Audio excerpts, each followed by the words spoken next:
L'union entre le cavalier et sa monture. C'est ce que traduit l'expression japonaise Jinba Itai. Et c'est exactement selon cette philosophie que Mazda conçoit ses voitures. Pour eux, la voiture ne doit pas être simplement une machine, mais une extension du conducteur. Alors, est-ce que ce CX-30 répond à cette philosophie? C'est ce qu'on va voir dans cette vidéo.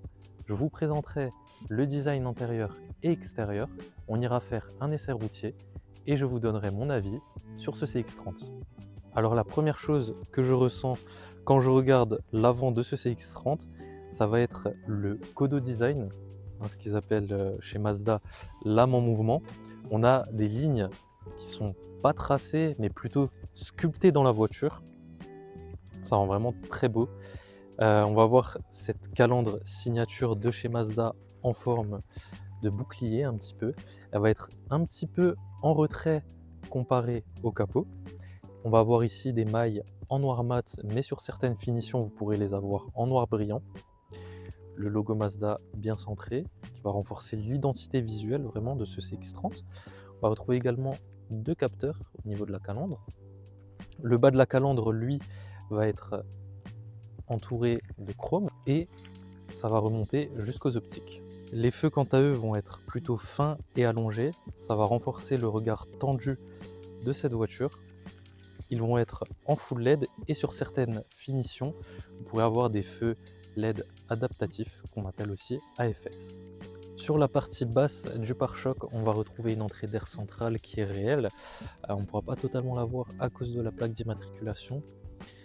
Là où ça va être un peu moins joli et un peu moins stylé, c'est ce plastique noir mat qui fait tout le tour du véhicule. Alors à l'avant, c'est pas vraiment choquant, mais vous verrez sur la face arrière et sur la face latérale, ça alourdit quand même la silhouette du véhicule. Sur la face latérale, on va avoir une ligne de toit plongeante vers l'arrière qui va donner cet effet un peu coupé à ce CX-30 sans pour autant tomber dans la sportivité, parce que c'est pas son but, rappelons-le. Les contours de fenêtres vont être partiellement chromés. Et comme je vous l'ai dit tout à l'heure, chez Mazda, on n'est pas sur des lignes brutes, mais plutôt sur une voiture qui va être sculptée. Donc au niveau des portières, on va avoir cet effet un peu bombé. Ça va faire un beau jeu de lumière et d'ombre. Là où ça va être un petit peu moins bien, c'est au niveau des arches de roue. Donc, comme je vous l'avais expliqué tout à l'heure, ce plastique noir mat là, il est quand même assez visible sur la face latérale. Ici, on est sur une couleur grise, donc ça va, ça atténue encore un petit peu la chose. Mais sur des couleurs un petit peu plus voyantes, comme le blanc par exemple, je vous assure que vous verrez que le plastique noir mat, et ça c'est vraiment dommage. La face arrière de ce Mazda va conserver vraiment cet esprit de fluidité. La vitre arrière va vraiment venir plonger afin d'améliorer l'aérodynamisme. On va être sur des feux en full LED qui sont en deux parties. Donc on a une partie circulaire et une partie linéaire.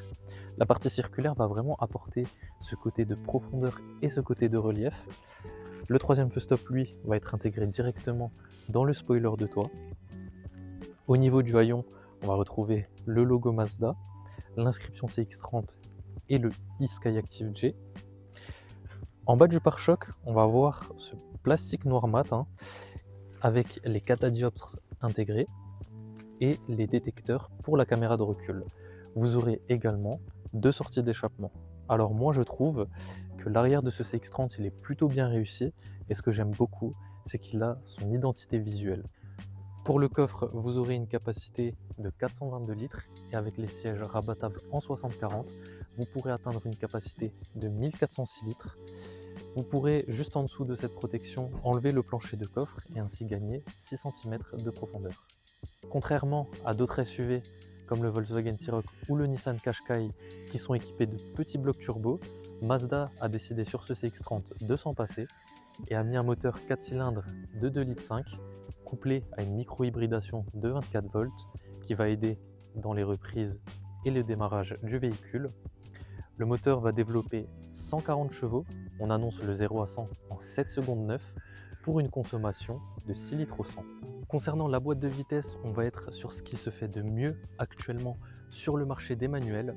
On va avoir le système Skyactiv MT inspiré directement de la Mazda MX-5, ce qui va impliquer des débattements beaucoup plus courts et cet effet de sportivité lorsqu'on va passer les vitesses, et c'est vraiment très plaisant à conduire.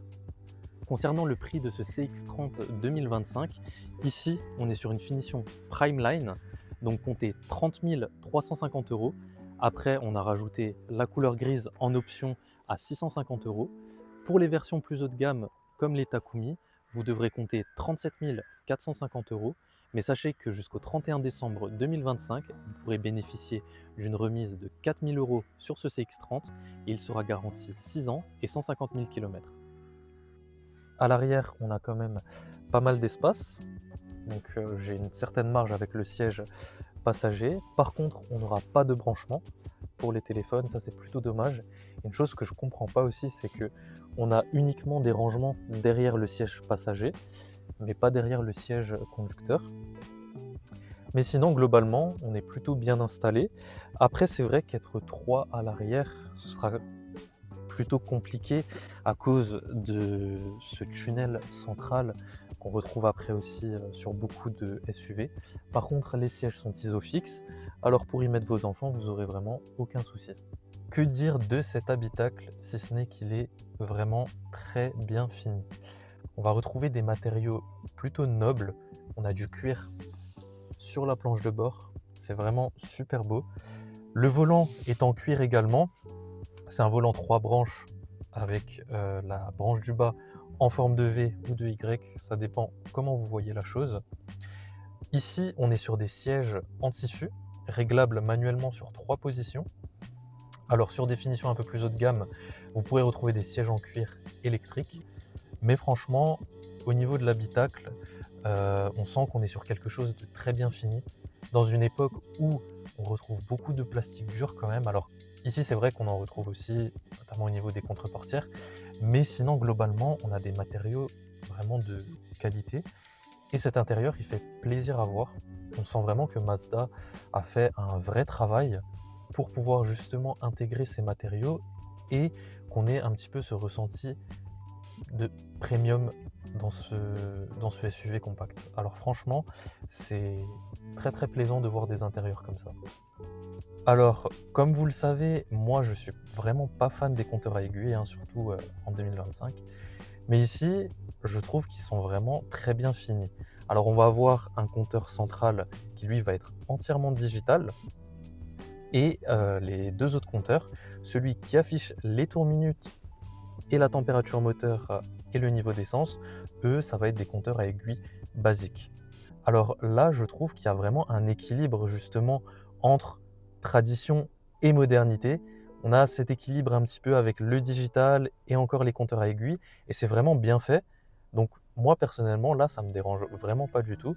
De plus, qu'on a l'affichage tête haute, c'est la première fois que je roule avec une voiture qui l'a, et pour l'avoir essayé sur route, franchement, c'est un certain confort de conduite. Ici, on va être sur un écran de 10,25 pouces. Alors sachez que c'est une option et que sinon vous aurez un écran de 8,8 pouces.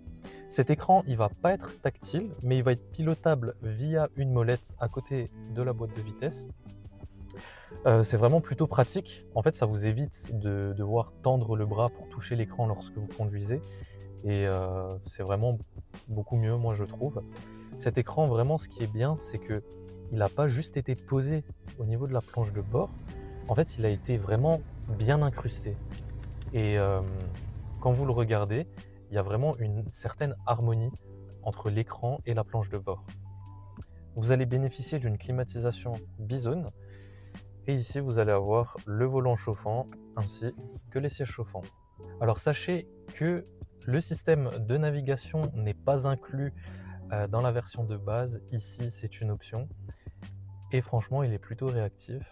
Donc ça fait plutôt plaisir à voir. Pour ce qui est du compteur central, vous allez pouvoir afficher votre carburant ainsi que votre autonomie selon deux modes, le type 1 et le type 2.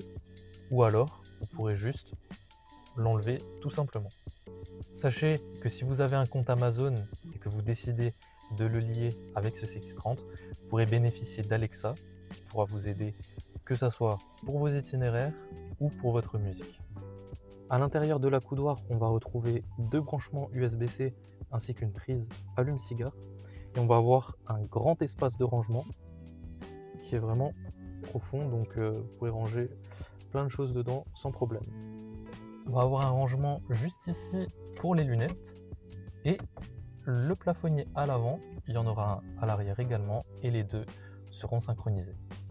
On se retrouve pour l'essai de ce CX-30 sur route. On va faire un peu de ville, un peu d'autoroute, on va voir comment la voiture se comporte et ce que ça donne vraiment en termes de consommation. Alors la première chose que je vais souligner, c'est la boîte de vitesse manuelle à 6 rapports. Alors c'est vraiment pas dérangeant du tout de rouler avec. À chaque fois qu'on passe une vitesse, en fait, on a cette sensation de clic, un petit peu comme si on était dans une sportive. Après, il faut dire qu'elle s'inspire de la MX5. Donc forcément, on retrouve ces sensations. Et c'est vraiment super plaisant à conduire. Et je dirais même que je préfère avoir cette voiture en manuel qu'en automatique. Une chose qui va être un peu dommage, je ne sais pas si vous l'entendez depuis tout à l'heure, mais il y a un petit bip d'alerte lorsque vous dépassez un tout petit peu la vitesse. Et en fait, on ne peut pas désactiver ce bip. Là, comme vous voyez sur l'écran central, en fait, je peux juste mettre au niveau bas. Donc ça, c'est un peu dommage quand même. Et c'est plutôt perturbant lorsqu'on roule. Pour ce qui est de l'insertion, vous aurez vraiment aucun problème. Malgré les 140 chevaux de ce moteur, ça vous suffira amplement. Et la boîte de vitesse de plus, elle est très réactive. Donc vraiment sur ça, il n'y aura aucun souci. Concernant la consommation de ce CX-30, on va être bien loin de ce qui est annoncé par le constructeur. Moi en ville, j'ai tourné plus aux alentours des 8,5 litres au 100 que des 6 litres annoncés. Par contre sur autoroute, j'ai pu descendre à 6,5 litres, 6,8 litres. Donc c'est beaucoup plus économique, mais ça reste quand même un peu loin des 6 litres annoncés. Finalement, qu'est-ce qu'on peut dire sur ce CX-30 2025? La première chose que je vais relever, c'est que c'est un SUV vraiment à part. Il ne cherche pas à séduire par ses performances, mais plus par son expérience de conduite. La boîte de vitesse manuelle, elle, est vraiment plaisante à conduire. Le moteur atmosphérique offre une souplesse qu'on retrouve rarement aujourd'hui. Sur la route, on a une certaine stabilité, une précision et un confort de conduite qui conserve vraiment cet esprit de lien entre l'homme et la machine que Mazda cherche à exprimer à travers ses modèles. Bref, c'est un SUV compact qui est élégant et qui plaira pour ceux qui aiment les bonnes sensations de conduite.